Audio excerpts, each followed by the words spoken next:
Adam Day, you've just left eMoov, and before that you were at Tepelo, you were at EasyProp, and you started Hatch, which was bought by Connells.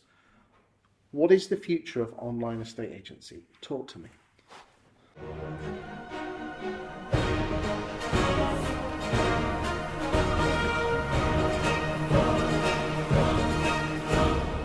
Wow, future of online estate agency. Good question. Yep.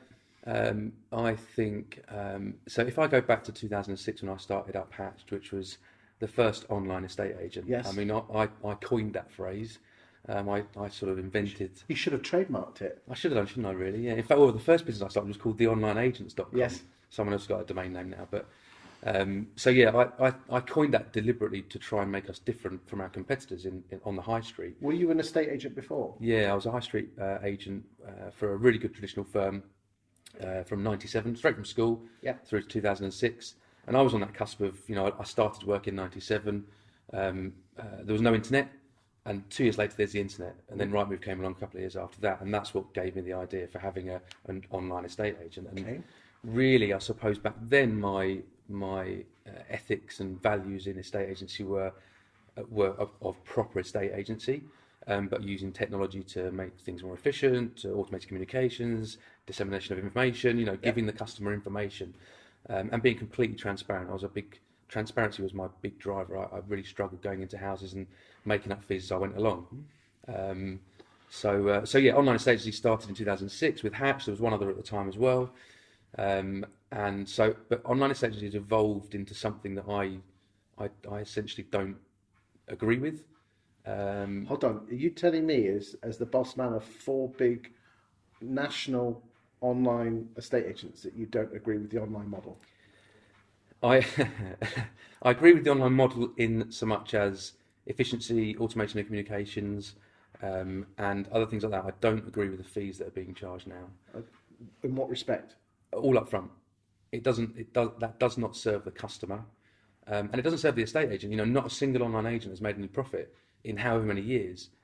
We made profit at Hatch. We were the only online agent to make any profit from 2006 to 14 or whatever it was. But charging £1,000 up front to someone who to not sell their house is a scam. That is a scam. And then not to make any profit either. What's the point in being there? What's the point in having that business? Hold on. So by the sounds of it, you've turned from poacher to gamekeeper. Not really. I just don't agree with the fees. I just fundamentally. So I'll give you a great example. Brian Mansell said last week in one of your videos, if your mum was selling your house, you would treat them, as you would treat your mum, any customer. Now, if my mum was selling her house, and she said to me, Adam, which estate agent should I use? Now that I'm no longer working as it stands, who would I recommend her to? Now, would I recommend her to an online estate agent that charges her £1,000 up front? No chance. Just wouldn't do it because she might not sell a house. She might change her mind. She might, the agent might overprice it. All those other reasons that we know about. Don't think that traditional agents are going to get away with it either, because I also wouldn't recommend them, because I also don't agree with the no sale, no fee. I don't agree that my mum should pay £7,000-8,000 to cover the cost of someone down the road who doesn't sell their house. Okay, so what should estate agents charge, or how should they charge? So back in the day, in 2006 with the Hatched model, and I'm going to keep harping back to that because I thought it was the right model. I think there's a newer model now. I think agents should be paid for their time. I think that's fair for the agent. I think the customer understands that they're spending money on marketing and portals and all the rest of it. So I think they should be charging a small amount for that.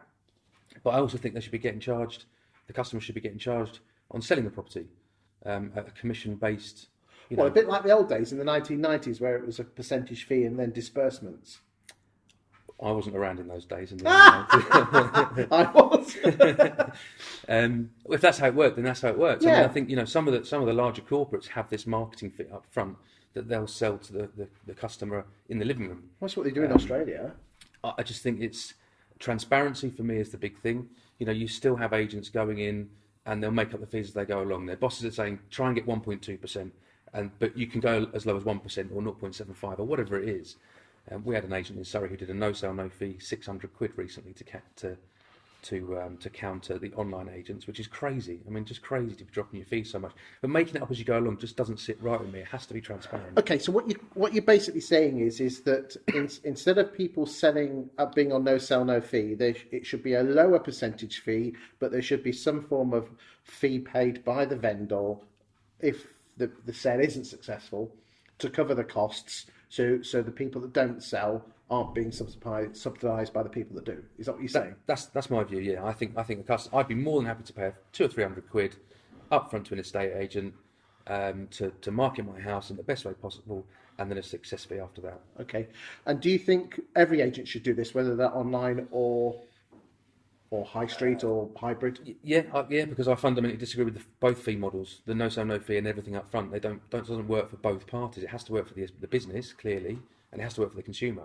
And I don't think either do. What I do think the online agents have done really, really well, and what hopefully I drove the industry towards this was really good presentation. You know, one of our biggest things was great photos, a floor plan on every property. You know, I don't see properties without floor plans now, and I think that's because of the online agents have driven that. There's a few people that have said to me in the past that the one thing that online agents have done is make the agents be less lazy, I guess. Yes. Well, if you don't mind, there are a series of videos which we'll upload to the YouTube channel. I'm planning to ask you these questions, so if you don't mind, I'm just going to go through. Don't answer them now, but I'd like to ask you: how do estate agents deal with the online threat? Another huge one that I'd like to ask you is: should estate agents boycott Rightmove this winter? Don't mind me asking. What estate agents should do with the fees, and probably we can go to a bit more depth on that one. I'd also like you to talk about the way Purplebricks have taken over the online market. I'd love to know your thoughts. You don't mind me asking that. No, that's fine. And what is the future of the online model in UK? Is that, can we do those in the next couple of videos? Yeah, absolutely, yeah. Good stuff. Well, let's see on. Thank you.